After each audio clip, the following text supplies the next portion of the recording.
ले जी, अभी ईद चल ही रही थी कि केपी के जो वज़ीर आला है उनको चैन नहीं आया। उन्होंने जाके डेरा इस्माइल खान के ग्रिड स्टेशन के ऊपर हमला किया या विज़िट किया, whatever you want to say. और उनकी एक कंप्लेंट भी है केपी के वज़ीर आला की। वो कह रहे हैं कि 12-12, 14-14 घंटे की लोड शेडिंग हो रही है। तो उन्होंने उस लोड शेडिंग से आवाम को निजात दिलाने के लिए लोगों को भी तरीका बता दिया कि ये बेस्ट तरीका है कि पूरे पाकिस्तान में लोड शेडिंग होती है, लाहौर में भी होती है, कराची में होती है, पेशावर में होती है, कोयटा, पूरा पाकिस्तान लोड शेडिंग में। लेकिन ये तरीका जो है ये हम केपी के वज़ीर आला ने हमें समझाया कि अगर लोड शेडिंग हद से बढ़ जाए, अगर सब्र का पैमाना लबरीज हो जाए, या अगर जो है आपका इंतज़ार के लम्हे छलक छलक कर जाम जो है वो ज़मीन पर आ जाए और गर्मी से दिल जो है वो आपका सुकड़ के हलक तक पहुँच जाए, तो फिर आपने इंतज़ार नहीं करना, फिर आपने दरख्वास्त भी नहीं करनी। कानून तो गया भाड़ में, कानून है या नहीं है। आपने करना ये है कि आप अपनी रियासत की मशीनरी का इस्तेमाल करें, जाएँ ग्रिड स्टेशन पे जो है वो धावा बोल दें या विज़िट करें या what ever you want may call it, वहाँ जाके ऑर्डर जारी करें कि जनाब बिजली बहाल की जाए। और बादशाह सलामत के हुक्म के ऊपर ग्रिड स्टेशन वालों की क्या मजाल, आप विजुअल्स भी देख रहे हैं। ऊपर से गंडापुर साहब जो है उनका आउटलुक भी जो है वो बड़ा दिलकश है, स्टाइलिश वे में आते हैं, लंबे लंबे बाल है। वैसे ही बहुत से कमज़ोर दिल लोग तो डर गए होंगे ग्रिड स्टेशन पे। आज के बड़ी हीरोइक एंट्री मारी उन्होंने, उकाब की तरह या पता नहीं जिस तरह भी आए, उन्होंने वहाँ जो फरमाया, ये देखें आप पाने ले लेके खोल रहे हैं लोग ग्रिड, ये नया रास्ता दिखाया उन्होंने। मेरे ख्याल से अब जो भी ताकतवर बंदा होगा जिसका जितना जोर चलता है वो जाके अपने अपने छोटे छोटे ग्रिडों के जो है वो बिजलियाँ खोल लिया करे, क्योंकि अगर आपके पास ताकत है तो आप ये सब कुछ कर सकते हैं। और अगर केपी के साथ ज्यादती हो रही है तो वो भी वफाकी हुकूमत पर सवाल बनता है कि क्यों हो रही है, अगर नाजायज़ लोड शेडिंग हो रही है। लेकिन ये तरीका समझाया इन्होंने, ये बड़ा गजब का है। वो सारा कुछ चेक कर रहे हैं वापडा का इस वक्त। मतलब Pakistan is in a funny state of affair sometimes. और कहा क्या उन्होंने, फरमाया क्या, उनके इरशादात सुनवाएं जी। मेरे साथ वैसे प्रोग्राम में आज हसन अयूब साहब, इरशाद भट्टी साहब, मुर्जा सोलंकी साहब है, लेकिन पहले मैं जाऊंगा हमारे रिपोर्टर पेशावर आमिर जमील साहब। आमिर ज़रा ये बताइएगा आमिर साहब कि ये जिस तरह इसको हमला कहेंगे, इसको विजिट कहेंगे, क्या कहेंगे, और केपी में लोड शेडिंग पाकिस्तान में तो हो ही रही है 12 घंटे की, केपी में क्या पोजीशन है लोड शेडिंग की? देखिए, केपी में लोड शेडिंग की जो नवाही इलाके हैं वहाँ पर 22 घंटे की लोड शेडिंग की जा रही है, और जो शहरी इलाके हैं वहाँ पर 15 घंटे की लोड शेडिंग की जा रही है। इस हवाले से कई दफ़ा मुज़ाकरात हुए हैं, कई दफ़ा यहाँ के जो लोकल MPAs हैं वो पेशावर के ग्रिड स्टेशन पर गए, उनसे भी मुज़ाकरात हुए, और पेशावर में पेस्को का हेडक्वार्टर जो है वहाँ पर भी मुज़ाकरात हुए, और इस बात पर इतफाक़ कर लिया गया था कि जो 22 घंटे की लोड शेडिंग है वो 18 घंटे की जाएगी, और जहाँ पर 18 घंटों की लोड शेडिंग है उसको 15 घंटों पर लाया जाएगा। लेकिन ये ऐलानात पेस्को की जानिब से किए गए और वो उस पर कोई आमिर साहब, ये जो जिस तरह केपी गए, मेरे ख्याल से केपी की तारीख में कोई वज़ीर आला इस तरह नहीं गया होगा ग्रिड स्टेशन पे को खुलवाने और नेशनल ग्रिड को भी धमकी दे रहे। ये पहली दफ़ा अपनी तौर पर पहला वाक़या मेरे ख्याल से आपने भी देखा होगा, जो किस तरह लोड शेडिंग खत्म कराई गई है। जी बिल्कुल आपकी बात सही है। कभी भी वज़ीर आला, इससे पहले परवेज़ खटक साहब ने भी एहतजाज किया था, वो पेस्को हेडक्वार्टर की तरफ, वापडा हेडक्वार्टर की तरफ गए थे, वहाँ पर एहतजाज किया गया था। लेकिन ग्रिड स्टेशन पर जाने का ये पहला ही वाक़या है। लेकिन इससे पहले ये भी देखें कि कई दफ़ा जो है वज़ीर आला साहब जो है मुख्तलिफ मकामात पर, मुख्तलिफ प्रेस कॉन्फ्रेंस में बार बार कह चुके हैं, और कई दफ़ा जो है यहाँ पर पेशावर के जो MPAs हैं वो मुख्तलिफ ग्रिड स्टेशन पर जाकर ख़ुद से उन्होंने जो ऑन करवाई है बिजली। लेकिन इससे पहले भी हमें ये देखना चाहिए कि खैबर पख्तूनख्वा के 2 बड़े मसाइल हैं जो कि जिनका जिक्र वज़ीर आला बार बार कर रहे हैं। एक तो उनके जो 1600 अरब रुपए जो वफाक के ज़िम्मे बनते हैं उस हवाले से ये बार बार बात करें, और दूसरा ये बिजली की लोड शेडिंग के हवाले से बार बार बात की जा रही है। आपकी बात बिल्कुल सही है कि ये पहला वाक़या है कि वज़ीर आला किसी ग्रिड स्टेशन पर गए हैं और उन्होंने।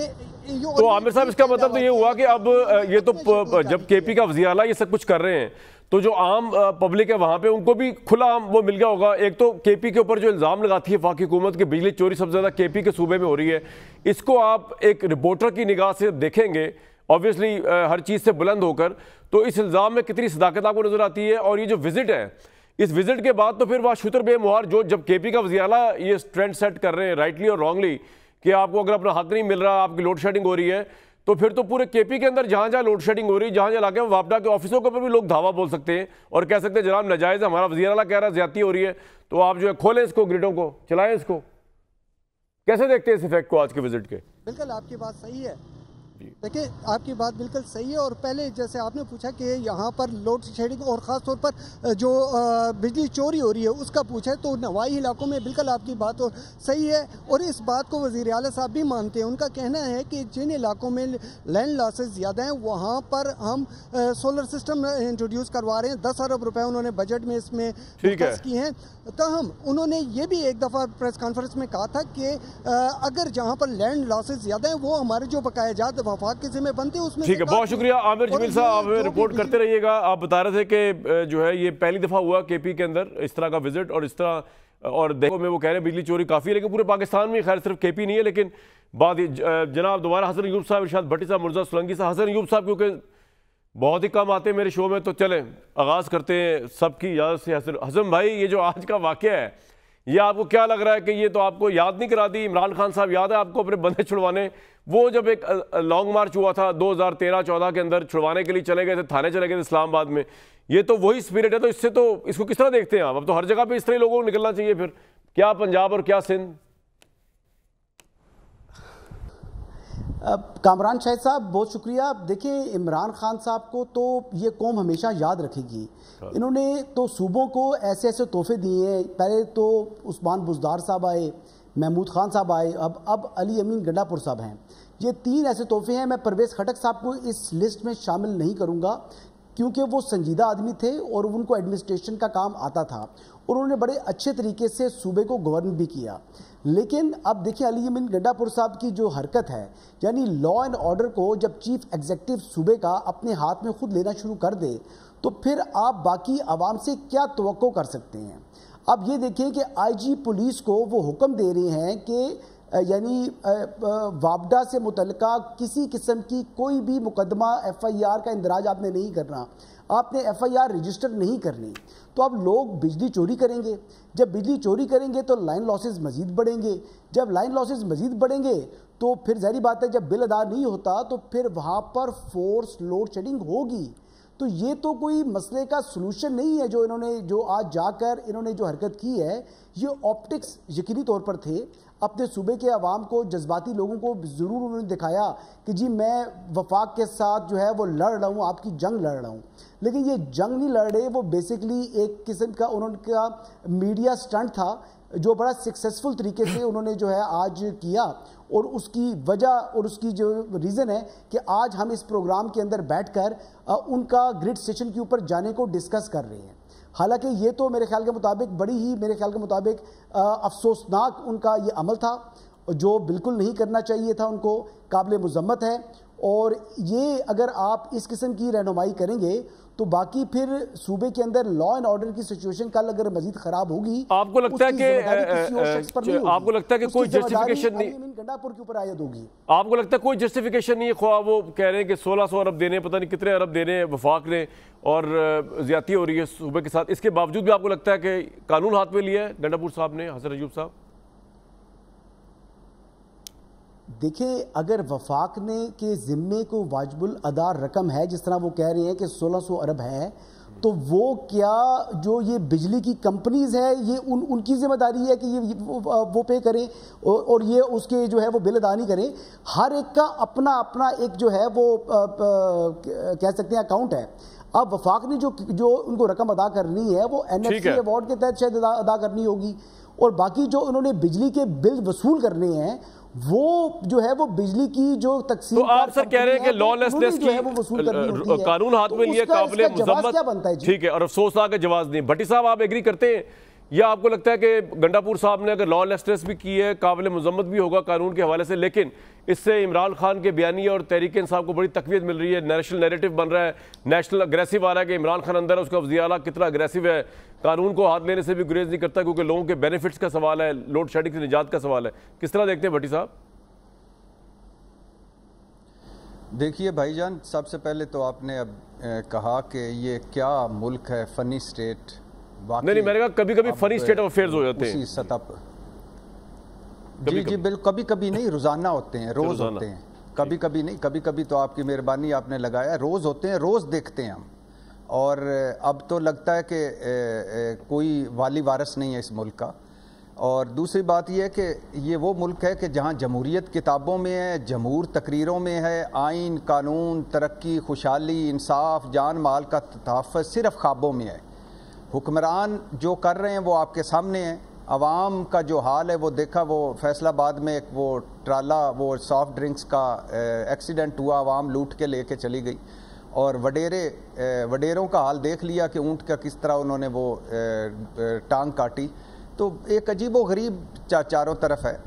लेकिन इस बात पे आने से पहले अली अमीन गंडापुर पे उन सारों को सलाम पेश करें दोनों हाथों से जिन्होंने इन महंगे बिजली घरों से मुआहदे किए और आज हमारी जान को आए हुए हैं। ये बिजली घर कमीशनें ले गए, किक बैक्स ले गए, इनके सामने गैर मुल्की कंपनियां, पीछे इनके अब चंद खानदान हैं, उनके अपने हैं, सारे कुछ वही लुटमार कर रहे हैं और वही खा पी रहे हैं। और जिस तरह के शर्मनाक मुआहदे हुए उन पर भी उनको सलाम करें।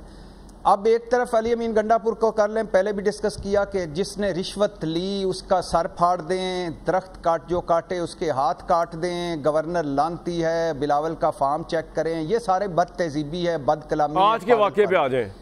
और दूसरी तरफ वाजबात क्यों नहीं दे रहे, वफाक क्यों वाजबात नहीं दे रहा केपी के, क्यों अगर वो 1000 अरब का मकरूज सूबा है तो 1600 अरब क्यों नहीं दे रहे?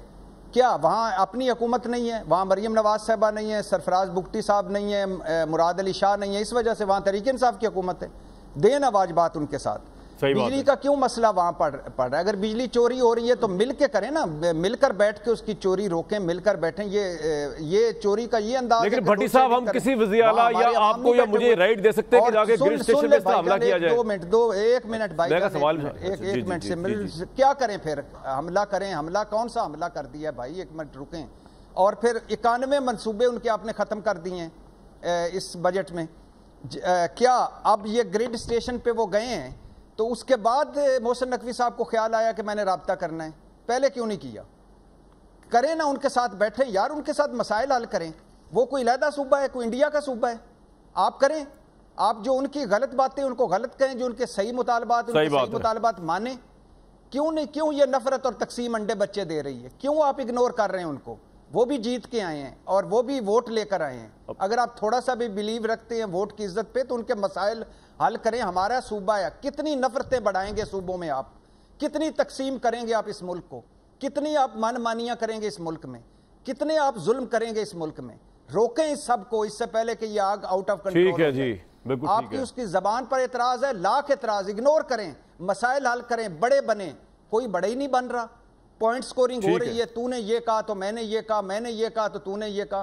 कब तक इंतजार करेंगे इस पॉइंट स्कोरिंग का? बिल्कुल ठीक है सर। निकलें, इस मुल्क का सोचें, खुदा के लिए इस मुल्क का सोचें। इस मुल्क के अंदर सरकारी आदाद-ओ-शुमार के मुताबिक 5 जो है जगह बशमुल पेशावर, हैदराबाद, सक्खर, कोयटा, कबाई इलाकों में सालाना 737 अरब रुपए की बिलिंग होती है, मगर 60% यानी 479 अरब रुपए नुकसान या चोरी के बाद सिर्फ 479 अरब रुपए मौसूल होते हैं।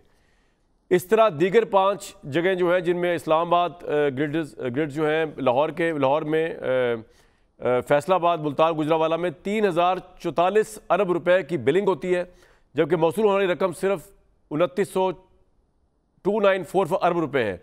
यानी कि 100 अरब तरशीदा बिजली का लगभग 3% की बिजली की चोरी नुकसान हो जाता है। ये हमारे सामने रिपोर्ट है। इसके हिसाब से सूबा सिंध में शिकारपुर में 80 से 84% तरसील, ये सारी डिटेल दी हुई।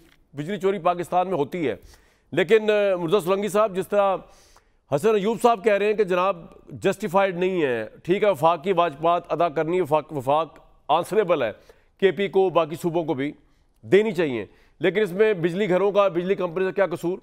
और लॉ एंड ऑर्डर का सीरियस मसला है। जिसमें भट्टी साहब कह रहे हैं कि जनाब ये नफरतें सूबों में फैलाई जा रही हैं। डेरा इस्माइल खान वाला वाकया उन्होंने उस पर कमेंट नहीं किया, इसका मतलब वो समझते हैं कि ठीक किया। भट्टी साहब समझ रहे हैं कि जो उसने जाके किया उसका हक था, सूबे के वजीर आला का, वो जस्टिफाइड है क्योंकि ज्यादती हो रही है केपी के साथ। व्हाट्स योर टेक सोलंकी साहब? मैंने प्यारे भट्टी साहब की तकरीर दिल पजीर सुनी है और मैं अक्सर उनकी तकारीर सुना करता हूँ बहुत सब्र के साथ, लेकिन अगर ये 8.6 की ताकत का रेक्टर स्केल का जलजला ना आए तो मैं अपने भाई भट्टी साहब से कम एक चीज़ पर इत्तेफाक करता हूँ। वाह। कि ये जो बिजली का जो बहरान है, इसमें जो ये IPPs हैं, इंडिपेंडेंट पावर प्रोड्यूसर्स, जब से आए हैं, ये जब तक मसला आप हल नहीं करेंगे तो इस मुल्क के अंदर तवानाई का बहरान हल नहीं होगा। इस वक्त बिजली और गैस का जो गर्दिशी कर्जा है वो कुल मिला के मेरे ख्याल में कोई 5,000 अरब के करीब है, जो आपका जो दिफाई बजट है उससे दुगना है। तो इसको तो आपको हल करना होगा, और तवानाई के जो मुतबादिल और सस्ते ज़राए हैं उसके बगैर इस मुल्क की मईशत आगे नहीं चल सकती। इस मुल्क की जड़ों में, इस मुल्क सिर्फ सोलर सिस्टम नहीं है, विंड भी है, हाइड्रो भी है, कोयला भी है, बहुत सारे हैं ये जो आप, और एटमी भी है, न्यूक्लियर भी है। ठीक है, ये जो आपका जनरेशन मिक्स है उसको आपको बेहतर करना पड़ेगा। अब फास्ट फॉरवर्ड करके आए जो आज का वाकया है, गंडापुर साहब ने किया, जो हल्ला बोला है या विजिट किया है, ये मेरे ख्याल में ये वफाक के खिलाफ एक बगावत है।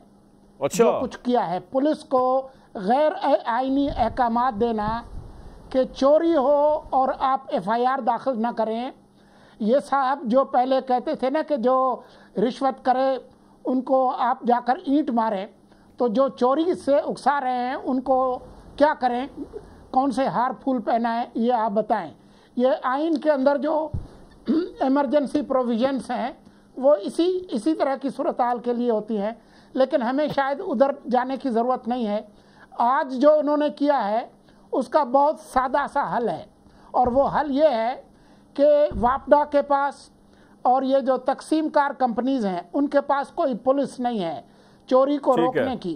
तो सूबे जो है, सूबे ये उठा लें वज़न के जो बिजली के जो बिल हैं वो डायरेक्टली वो कलेक्ट करेंगे, और जो NFC से उसको आप माइनस कर लें, ताकि ये जो सोलंकी साहब देखें, आपने बड़ा हमागीर इकोनॉमिक एनालिसिस कर दिया। मुझे थोड़ा पॉलिटिकल एनालिसिस चाहिए सर आपसे लोगों के लिए, कि ये बताएं कि ये जो अग्रेशन है अली अमीन गंडापुर की, एक आप इनका और शॉट चलाता हूं, उसके बाद आप ही जवाब देंगे सोलंकी साहब। ये जो अग्रेशन है, क्या ये पार्टी को ऑब्वियसली मुतहरिक रखने के लिए भी जरूरी है, क्योंकि इस तरह की इमरान खान साहब की है, तो इसको रेप्लिकेट कर रहे हैं अमीन गंडापुर साहब। आपको ऐसा अपनी पार्टी को लाइव रखने के लिए, इमरान खान की लेगेसी को बरकरार रखने के लिए, इसका जवाब आपने ये शॉट देख के देना। चलाएं जी जरा गंडापुर साहब का कुछ दिन पहले का। और इसके साथ सोलंकी साहब ये कर लें कि ही मीन्स दैट, क्योंकि कई दफा इमरान साहब जो थे जो कहते थे वो करते तो नहीं थे, यू टर्न या वो पॉलिटिकल उसके लिए करते थे। ये जो कह रहे हैं मैं हर तरह ग्रिड स्टेशन टेक, आज तो वैसे कर दिया इन्होंने। व्हाट्स योर टेक सर, जरा पॉलिटिकल एनालिसिस सोलंकी साहब, अगर मैं समझा पाया आपको अपना सवाल। पता नहीं, गंडापुर ने अपने कायद से सीखा है कि जिन लोगों को आप पब्लिकली उनका गला पकड़ने की बात करते हैं, वो कमरों के पीछे आप उनके पांव पकड़ते हैं। अभी पिछले दिनों जो ओन चौधरी साहब ने जो आपको बताया है, हालांकि उससे पहले भी एक वाकया हुआ था कि तरह से पिछली सीट पे छुप के गए थे मिलने के लिए, जिनको आज ये पता नहीं क्या क्या कहते हैं। तो ये एक तरीका वारदात है। यही साहब जो है SIFC की मीटिंग्स में और दूसरी मीटिंग्स में उनका लबो लहजा कुछ और होता है। ये सिर्फ खुश करने की कोशिश कर रहे हैं जो अडियाला वाली सरकार है उसको, लेकिन अगर वो इस तरह की कोई हरकत करेंगे तो मेरे ख्याल में पाकिस्तान की रियासत इतनी कमज़ोर नहीं है कि ये जिस तरह से धमकियाँ दे रहे हैं कि वफाक के इदारों को टेक ओवर। बिल्कुल ठीक है जी, अभी तक पाकिस्तान के आइन और कानून में वो ये नहीं कर सकते। ठीक, एक जिमनल सवाल उसके पहले, ब्रेक लेने से पहले भट्टी साहब, उसको हसन यूब साहब भी बताएंगे इसका, कि देखें आज पंजाब गवर्नमेंट ये बात कह रही थी कि जनाब देखें हमारी वज़ीर आला जो है वो कितने पॉजिटिव काम कर रही है। 100 दिनों का उन्होंने अपना बताया, फिर उन्होंने एक और बड़ी इंटरेस्टिंग बजट, वो कह रही बजट पर टैक्स नया नहीं लगाया। साथ उन्होंने कहा जो हफ्ता है साफ सुथरा मनाया गया, साफ सुथरा पंजाब, कि पहली दफ़ा पंजाब में जो है वो बकरा ईद के मौके पर भी गंदगी और फुजले और ये गंद और ये सब कुछ नज़र नहीं आया, और 1 महीने की इजाफी तनख्वाह दे दी है लोअर स्टाफ को। कंपैरिजन किस तरह करेंगे आप तहरीक इंसाफ की सियासत को और PMLN की पंजाब में? वो कह रहे हैं हम खिदमत कर रहे हैं, वो जो है वो टेक ओवर कर रहे हैं, वो ये कह रहे हैं। भट्टी साहब, वाह वाह मेरे भाई, वाह वाह, अल्लाह आपको खुश रखे। मैं ऐसे तो नहीं कहता ना कि आप ना लॉलीवुड के ना हॉलीवुड के बॉलीवुड के, आप हॉलीवुड के स्टार हैं। अल्लाह आपको खुश रखे, छा गए आप सर। अच्छा, मैं इस सवाल का ब्रेक के बाद जवाब दूंगा, लेकिन मैं मेरे बहुत ही प्यारे सुलंगी साहब से कहना है कि 10 मिनट भी नहीं तकरीर होगी मेरी। हमने आपकी तकरीरें 10 महीना सुनी है मेरे भाई, और 10 महीना भुगता है हमने आपको, और जिस जबर के साथ, जिस जुल्म के साथ आपको भुगता है ना, यानी आप निगरान थे, वजीर इत्तलात थे, जिस तरह के आप अडयाला वाली सरकार या जिस लहजे में गुफ्तगू फरमा रहे हैं, और जिस तरह मेरे मुल्क की रियासत जो मुझे अपनी जान से भी अजीज़ है उसको कह रहे हैं कि वो इतनी कमज़ोर नहीं है, तो आपने जो जिस तरह इस नाम ले रहे हैं ना मेरे भाई, तो ये निगरान थे हमारे, ज़रा सुनिए इनकी गुफ्तगू। और दूसरी बात है कि एक काम था आपका इलेक्शन करवाना, वो भी जिस तरह करवा गए वो भी हमने भुगता। गंदम जिस तरह आपने मुआहदे किए गंदम स्कैंडल का, वो भी हमने भुगता। और फिर जिस तरह आपने 10 महीने 11 महीने जो कुछ किया वो भी हमने भुगता। तो 8-10 महीने की 10 मिनट की तकरीर मेरे भाई आप भुगता करें, आप भी भुगता करें। आप लगता है जब से वजीर बने हैं बड़ी तबाह नाजुक हो गई है, तो अगर जलजला ना आए तो मेरे भाई हम जैसे गरीबों को जो इधर ही बैठे हुए हैं इनको सुन लिया। पॉइंट आ गया सुलंगी साहब, ब्रेक के बाद ही आप कमेंट कर दीजिएगा मेरे ख्याल से, ठीक है ना? क्या ख्याल है? ठीक है ना? एक हसन भाई आपकी मेरी बात तो रही गई, चले आप और मैं पहले, क्योंकि मैं एंकर हूं, मेरी प्रेफरेंस इस पर रहेगी कि पहले मैं आपसे आगे बात करता हूं सुलंगी साहब, और इनको देखते हैं बाद में। तहरीक इंसाफ की सिर्फ एक ही मुश्किल है कि उनका लीडर जो है वो जेल में बंद है, और उसको निकालने के लिए वो एक नई तहरीक चलाने का आगाज़ कर रहे हैं, आई थिंक 21 तारीख से, और उसके अंदर जो है वो कह रहे हैं कि बड़े बड़े लाओ लश्कर होंगे और पता नहीं इस्लामाबाद पर हल्ला वल्ला होगा। हो सकता है आज जो गंडापुर साहब उन्होंने प्रैक्टिस और रिहर्सल फुल ड्रेस कर ली वहाँ जाकर। इस हुकूमत के पास बहुत से मसाइल हैं, कहने का मतलब ये है, ये आप देख सकते हैं बानी PTI समेत पूरी हकीकतजादी जो भी चल रहा है आजकल, PTI का एक ही मसला है, उनको और कोई मसला नहीं, उनको अपने लीडर को छुड़वाना है। लेकिन इस हुकूमत के लिए बहुत बड़े बड़े मसले हैं। ये तो हो गए मसला अगर ये बाहर आ गए इमरान साहब, लेकिन और बड़े मसले, बजट पास कराना, पीपल्स पार्टी को साथ लेकर चलना, इस हुकूमत को स्टेबिलिटी देना, और ये तमाम चीज़ें स्टैंड स्टिल या गिर सकती है नीचे अगर इमरान खान बाहर आ जाए। जिस तरह के इद्दत केस के अंदर जज साहब कह रहे हैं पता नहीं 10 दिन में फैसला दे देंगे, बाकी केसेस के भी फैसले आ रहे हैं। तो अगर हुकूमत के पॉइंट ऑफ व्यू देखा जाए, हसन अयूब साहब, आपको ये जंग जिसमें एक तरफ ऑब्वियसली हमारे रियासत के इदारे खड़े हुए, दूसरी तरफ हमें अदालतें भी खड़ी नजर आ रही हैं, तीसरी तरफ इमरान साहब है और हुकूमत भी बेचारी है कहीं ना कहीं, किस तरह अनफोल्ड होते देख रहे हैं आप ईद के बाद डेवलपमेंट? सर जरा बात को फैलाते हैं। कामरान साहब, बात यह है कि इस बात में तो बिल्कुल जी हकीकत है। अब आप मालूम नहीं मेरी बात से एग्री करेंगे या नहीं करेंगे कि पाकिस्तान में इस वक्त जो जुडिशल एक्टिविज्म है इट्स ऑन इट्स स्विंग, मतलब भरपूर तरीके से जो है वो इस वक्त जुडिशल एक्टिविज्म जारी है। और इस सूरत हाल के अंदर बानी चेयरमैन या तहरीक इंसाफ दोनों को बहुत ज़्यादा रियायत मिल रही है। लेकिन इस सब के बावजूद अगर कोई समझता है कि बानी चेयरमैन तहरीक इंसाफ वो रिहा हो जाएंगे या ये जुडिशल एक्टिविज्म उनको रिहाई दिला पाएगा, तो मेरे ख्याल से उनको अपनी इन थॉट्स को रिकन्सिडर करने की ज़रूरत है। इमरान खान साहब बाहर आने का दूर दूर तक जो है वो कोई इम्कान नहीं है। ये किस बुनियाद पे आप कह रहे हैं, जबकि मैंने आपको अभी बताया कि इद्दत वाले जज जो है वो कह रहे हैं 10 दिन में फैसला कर दूंगा अगर मेरी जिंदगी, पता नहीं उन्होंने तो खैर कोई बड़ी जज्बाती बात कह दी कि उन्होंने कहा कि अगर जिंदा रहा, मुझे समझ नहीं, उन्होंने एक जज ने बात क्यों कही है, जज अफजल साहब मज्जू हैं जो कह रहे हैं कि अगर मैं जिंदा रहा 10 दिन में फैसला कर दूंगा, और इसी तरह दूसरे, आप किस तरह कह रहे हैं कि ये बाहर नहीं आ पाएंगे? बस वो हकीकत जो आपको मालूम है, अच्छा उस लिहाज से नहीं कर रहे। नहीं मैं तो 1000 दफा कर चुका हूं कि असल लड़ाई, नहीं मैं आपसे एग्री कर रहा हूं उस लिहाज से। लेकिन जी तो ये बेसिकली इमरान खान साहब का बाहर आने का कोई दूर दूर तक इम्कान नहीं है।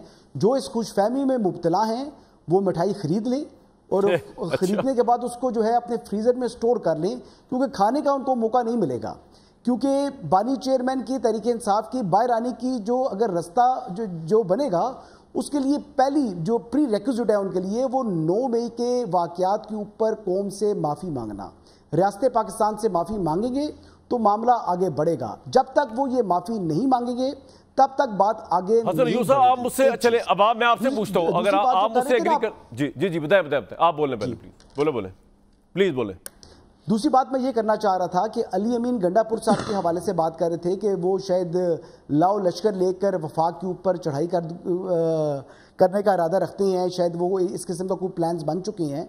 तो जिस दिन वो KPK से निकलेंगे ना, तो वो KPK हुकूमत जो है ना, वो अभी उन्होंने KPK की जो सरहद है वो पार नहीं की होगी, तो वो हुकूमत ख़त्म हो चुकी होगी। तो ये अगर किसी को खुशफहमी है तो वो ये खुशफहमी जो है वो छोड़ दे। खतरनाक बातें कर रहे हैं हसन भाई, खैबर पख्तूनख्वा हुकूमत के वसाइल को इस्तेमाल करते हुए वो आकर मरकज के ऊपर, वफाक के ऊपर जो है वो हमलावर हो जाएंगे। मैं समझ गया ये और सारी वफाक बात जो है वो देखता रह जाएगा। ये ऐसा नहीं होगा। आप अगर भट्टी, बिल्कुल ठीक है हसन भाई, अगर भट्टी साहब की निगाह देखा जाए ना, सुलंगी साहब, ये सुलगाई है ना जो आग, ये आप निगरानों ने सुलगाई है। आपने पता नहीं कितने पक्के केस बनाए इमरान खान साहब पे, क्योंकि दौर तो सर आपको चला सर, बाकी जो जितनी FIR भट्टी साहब ने पेश की है कि ये सारा मामला आपने सारा गड़बड़ कर दिया, और जो अवाम को रिलीफ देना चाहिए था वो आपने किया नहीं।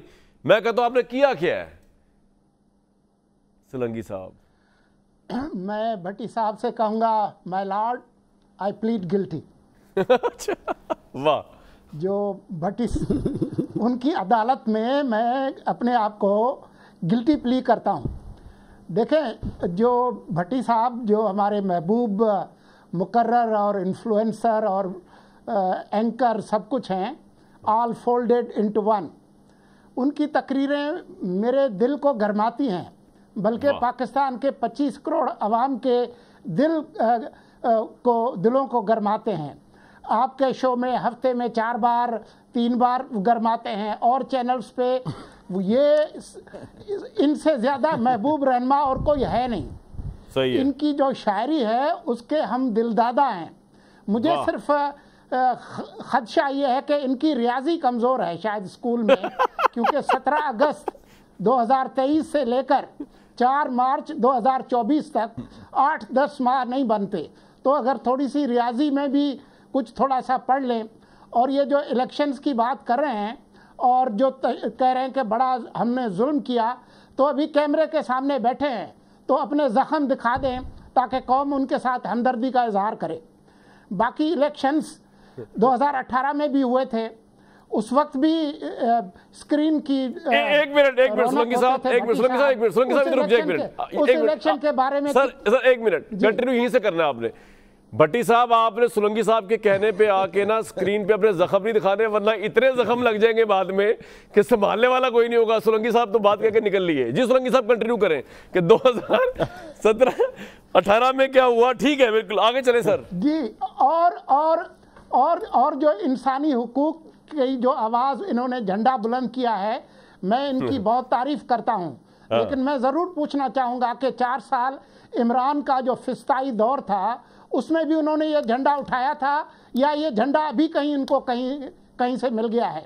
जो सहाफ़ियों पे हमले हुए, जो उनको नौकरियों से निकाला गया, जो उन पर कातलाना हमले हुए, जो उन पे असाल्ट हुए, जो उन पे तशद्दुद हुआ, जो रिपोर्ट्स आई, जो 2018 के इलेक्शन के बारे में यूरोपीय यूनियन की जो रिपोर्ट है कि किस तरीके से धांधली हुई, किस तरीके से RTS बैठा, तो उसके बारे में भी कभी कभार जो है वो गुफ्तगू कर लिया करें। और इलेक्शन मुर्तज़ा सोलंकी ने नहीं कराया, इलेक्शन कमीशन ने कराया।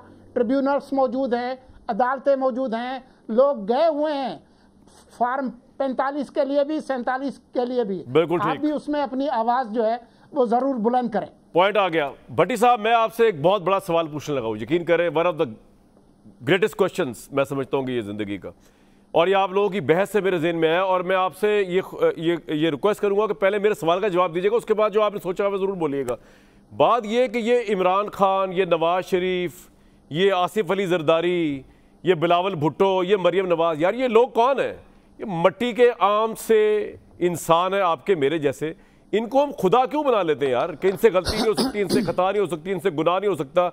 हम क्यों अपनी ऑब्जेक्टिविटी जो है ख़त्म कर देते हैं क्योंकि ये हमारे पसंदीदा है, हमारे अपना जज्बाती ताल्लुक रखना चाहिए। मेरा मुशर्रफ साहब से है, लेकिन मैं मुशर्रफ साहब के को जस्टिफाई तो नहीं कर सकता जो उन्होंने 99 में जो किया था, वो तो इलीजिटिमेट था ना मेरे भाई, लेकिन जज्बाती ताल्लुक फिर। तो हम क्यों इन लोगों को खुदा बनाए बैठे हैं यार? इनमें कोई गलतियां नहीं निकाल सकते, इनमें कोई कसूर, हमारे सारे तजिया बशमूल मेरे वो क्लाउडेड हो जाते हैं शख्सियत परस्ती की। हम साफ़ी, हमें तो यार फैक्चुअल बात करनी चाहिए। भट्टी साहब, हम सब की बात कर रहा हूँ मैं इस वक्त कि यार हम नहीं ये कर सकते। और अगर कोई बंदा हमें नहीं पसंद, मरीम नवाज लेट्स सपोज मुझे नहीं पसंद, उसकी अच्छे काम की तारीफ तो कर सकते हैं ना। इमरान खान के अच्छे काम की भी करें, लेकिन उसकी में बुराई भी तो कोई हो सकती है, उसकी गलत पॉलिसी भी तो हो सकती है यार, कि वो नहीं हो सकती कि वो कोई खुदा है नाउजुबिल्लाह। कौन लोग हैं यार? ये इंसान ही है ना हम। जी भट्टी साहब। चूँकि आपने कहा है कि पहले आपके सवाल का जवाब दें, इसलिए मैं जनाब मोहतरम सुलंगी साहब मेरे बाबा, उनको बस एक ही कहूँगा कि हाँ मेरी रियाजी वाकई कमज़ोर थी, उनको पता नहीं कैसे चल गया। और दूसरी बात है, ज़ख़म ना कहें, अगर मैंने ज़ख़म दिखाने शुरू कर दिए ना तो आपको ज़ख़म गिनना, आपकी गिनती भूल जाएगी, आपकी रियाजी भी रह जाएगी। तो ज़ख़्मों पे पर्दे ही डालते हैं। बात यह है मेरे भाई के इस वक्त क्राइसिस क्या है, आप इनको छोड़ दें। ये जो सारे इस वक्त हम बड़ी सीटों पर छोटे लोग बैठे हैं या मुसल्लत कर दिए गए हैं हम पर, या मुसल्लत हैं 3 नस्लों से हम पर, इनको छोड़ दें, कोई मैटर नहीं करता, ये मुल्क मैटर करता है। क्या आप नहीं समझते कि इस वक्त इस मुल्क में एक बड़े स्टेट्समैन की ज़रूरत है? क्या आप नहीं समझते कि इस वक्त इस मुल्क पर मरहम रखने की ज़रूरत है? ये लीडरशिप लेस मुल्क हो गया है और डायरेक्शन लेस मुल्क हो गया है। मुल्क का हालत ये है मेरे भाई कि पाकिस्तान वो घर है जिसकी माली हालत ऐसी है कि इसका हर बर्तन गिरवी रखा जा चुका है, हर फर्द मकरूज है और किचन तक मांगे तांगे से हम चला रहे हैं। और ये वो पाकिस्तान वो मुल्क हो गया है जिसकी मैनेजमेंट गवर्नेंस